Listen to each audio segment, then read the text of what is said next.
Gravity light is a lamp that is powered not by electricity, batteries, kerosene, or diesel, but by gravity.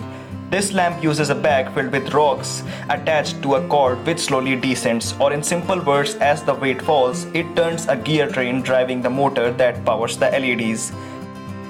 After a few seconds, this action powers the light for up to 20 minutes whenever it is needed. Once the weighted bag reaches the floor, which depends on how high it was installed, it is simply lifted to repeat the process.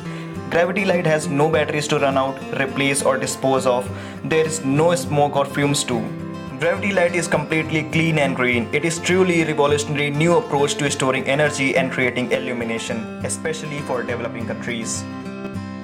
So guys, at last, if you liked the video, then please subscribe to my channel. We will keep coming up with various interesting topics in the future. Thanks for watching.